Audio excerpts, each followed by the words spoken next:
Hey fans, it's your boy Untitled here, back with more You Don't Know Jack 2011. In the last episode we did episode 14, What a Prick Cactus Company. In this episode we're going to be doing episode 15, Rug Munchers Dietary Flooring. So the wrong answer to the game is going to be something to do with floors, rugs, munchers, something like that. If you enjoyed the episode, please leave a like, comment, and subscribe to the channel. New videos posted every day. Let's get right to it. Got one contestant ready to go. 30 seconds to air. I am Donnie. My task, to steep you into the rules and regulatories of this game. Have I piqued your curiosity? Good, I'm ready too. One contestant in the hopper. Okay, folks, we're getting close. Player one, you failed to enter your John Hancock. I'm gonna call you Pat. But it will be spelled like Gunchbutt. 10 seconds. Catch you on the flap side. 80 cell phone check. 6, 5, Go to black. 4, 3. 7 WEOB, the Asylum. Hey, Cookie here. You know, breakfast is the most important meal of the day, which is why I eat 7 pancakes every 3 hours. One player. All right, this is gonna be a party. And our wrong answer of the game is brought to you by Rug Munchers Dietary Flooring. We put a whole new spin on the 5-second rule. So why not get started?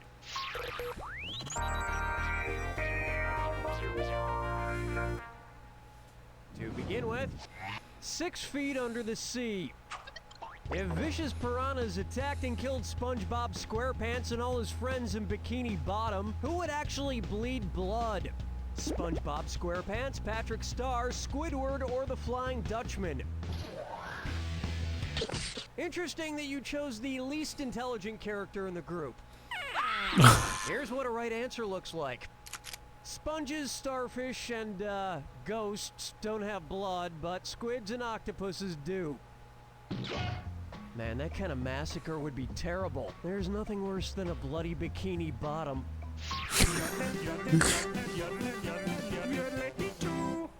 Next up, Frosty my tips. If Wendy's honors the iconic hairstyle of Dave Thomas's daughter Wendy on their value menu, what food item might they add? Cinnamon mini buns, chicken finger waves, pigtails in a blanket, or French twist fries? Dave Thomas's daughter is pictured above each Wendy's franchise with her famous red pigtails. Actually, a lot of fast food franchises use the image of the owner's kid as a logo. The Domino's guy had one weird-looking kid. Yeah, I should know that because I worked at Wendy's for 10 years. Up next, a racy sport. Suppose Speed Racer enters a NASCAR race. If he receives the black flag, what should he do? Go at a slow pace, Speed Racer, go! Go pull over, Speed Racer, go! Go floor it, Speed Racer, go! Go in reverse, Speed Racer, go!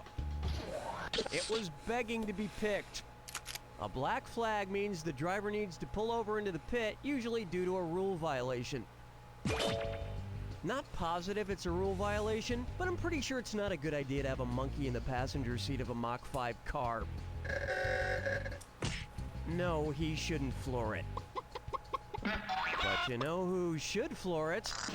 You! Because you just won some edible carpet. Compliments of Rug Munchers Dietary Flooring. With more fiber than your morning cereal, it'll keep you regular. This wrong answer of the game just got you an extra 4,000 smackers. Congratulations.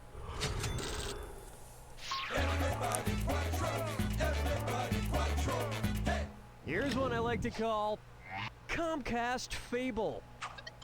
The moral of Aesop's fable, The Fisherman and the Little Fish, would be most applicable to a contestant on which TV show? The Mole, The Biggest Loser, Are You Smarter Than a 5th Grader, or Deal or No Deal? In the fable, the fisherman has to decide, do I throw the little fish back in for a chance to catch a bigger fish later? He decides to keep what he's got. This is pretty much the same decision Deal or No Deal contestants face, except with money, not fish. Yeah, that show is called Eel or No Eel. It's hosted by Howie Mand Eel. Where's the vibe, girl? Rock my world, girl. Ooh, yeah. Here we have Buddha Scootin' Boogie, and it's a dis or dat. I'm gonna read off 7 Twitter tweets. For each one, tell me if it's a tweet from the Dalai Lama or a tweet from Taylor Swift. If it's a Dalai Lama tweet, press left on your plus control pad. If it's a Taylor Swift tweet, press right on your plus control pad. Each one right gets you 300 followers. So get one wrong and you lose 300. And remember, you've only got 30 seconds and 140 characters, so make it quick. We good? Here we go. Love and kindness are the very basis of society. Japan is amazing. I feel sort of like a crumpled up shirt. Others have the right to happiness just like yourself. My new favorite animal is the koala. The non-violent way is the human way. I may or may not have just gone on a tiny muffin binge. That performance was kind of pitchy. Try a little auto-tune next time. You know, the Dalai Lama had a really inspiring tweet today, but halfway through it, he was interrupted by a tweet from Kanye West saying that Beyonce's tweets were the best of all time. That brings a close to round 1. And you're in pretty good shape, for now. Remember, in round 2, every question is worth double. Let's keep going.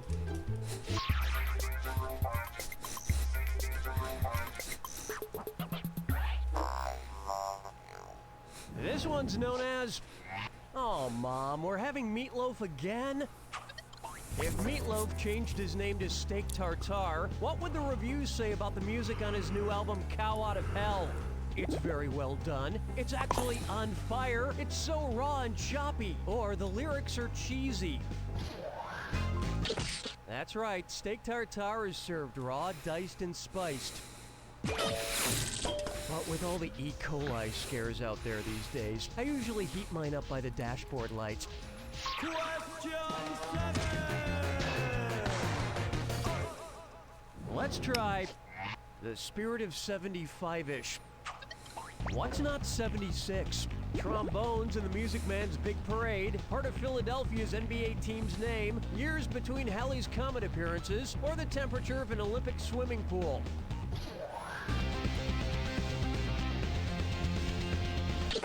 Now, there are 76 trombones leading the big parade with 110 cornets close behind. Thank God. You really need about a 4-to-3 cornet-trombone ratio, is what I've found. And they should never be too far behind each other for optimum cornet-trombone efficiency.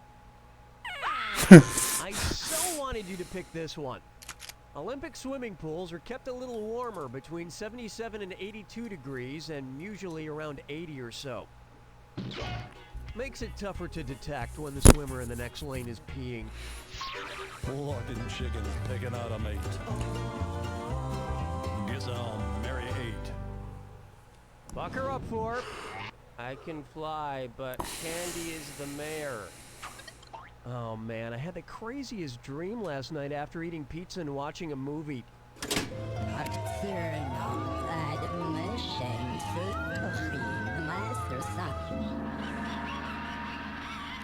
My mom was in the dream, and she found all this drug money out in the middle of nowhere, and she decides to keep it without even going to the police, even though that's not something my mom would normally do. My cats, Poopsie and Mayonnaise, were in the dream too. Poopsie was an old sheriff in over his head, and Mayonnaise had weird hair and kept flipping a coin and killing people. It was a wild dream, but kind of disappointing at the end. What friggin' movie did I watch last night that gave me such a crazy dream? A Simple Plan, No Country for Old Men, There Will Be Blood, or Shallow Grave? Yep, I was watching No Country for Old Men. As scary as that dream was, I think Mayonnaise and my mom both gave Oscar-worthy performances.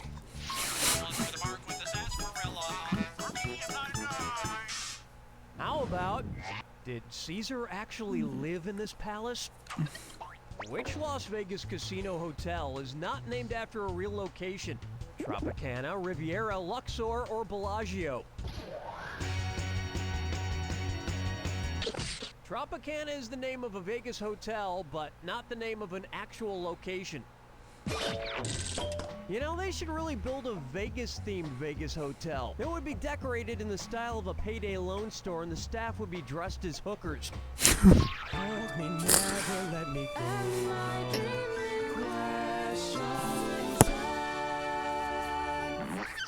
And on its way, prepare to be crescent-mooned.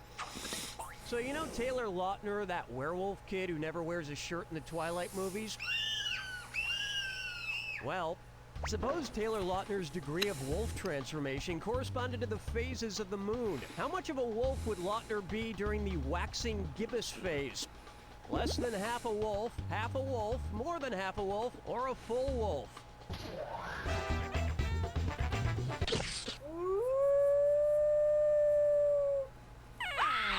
This would have worked. Gibbous refers to the phases when more than half of the moon is illuminated. A waxing gibbous wolf, though not a full werewolf, could still probably use a full waxing.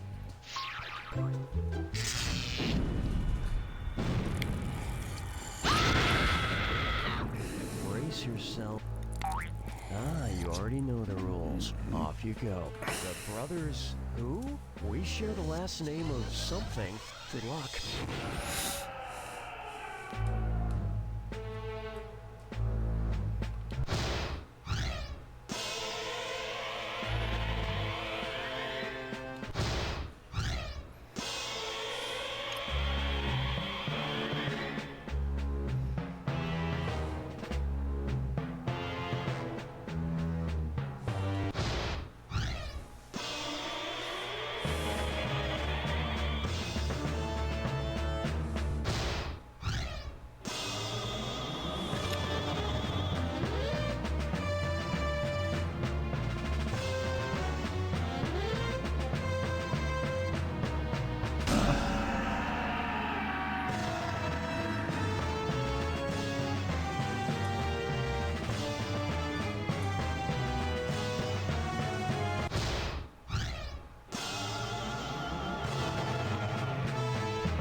Gosh.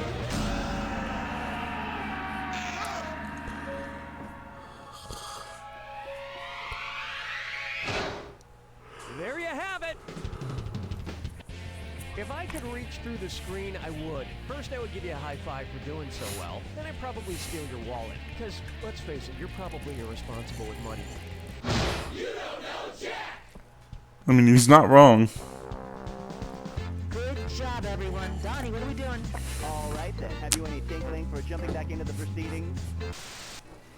Next week on a new episode of Old People Exceeding Expectations. Mr. Tillman, do you need a hand getting to the bathroom? Oh, leave me some shred of dignity. I can use the toilet without your help. You don't need to hold my hand. Oh, okay, great. Scream if you get trapped in there. Yeah. That's next week on Old People Exceeding Expectations. One ticket to Bloody Bloody Murder, please. Wait a minute. How old are you? 17. I don't believe you. You look 6. Aw, man. Shucks. Hey, kid, if you want to seem older and get into R-rated movies, you gotta smell older. Here, try a bottle of Old Man Essence. Hey, neat. One ticket to Bloody Bloody Murder, please. You have the mature smell of mothballs and elderly B.O. Sorry about before. Thanks. And thanks, old man. Remember, kids, buy Old Man Essence so you too can smell old enough to live.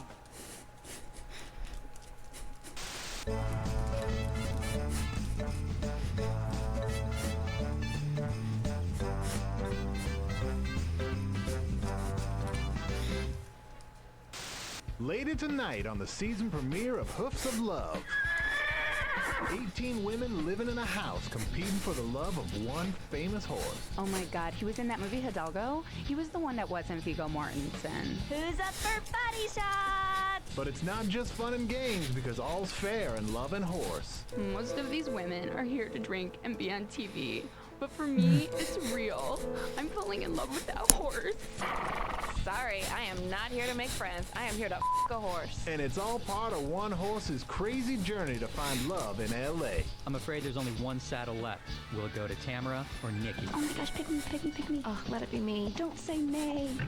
That bitch better get off my horse.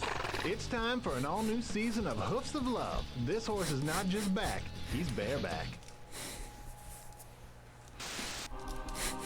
Guten Tag, I am Pope Benedict XVI.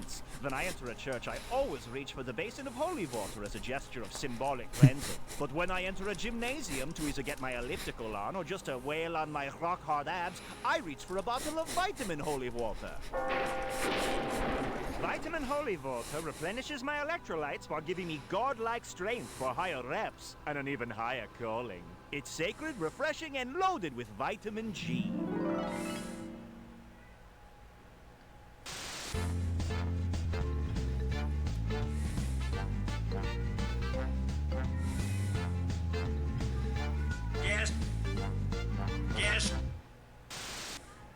In 2002, a film came out that changed the genre of fantasy suspense forever. Mine, the sunlight, and the dive.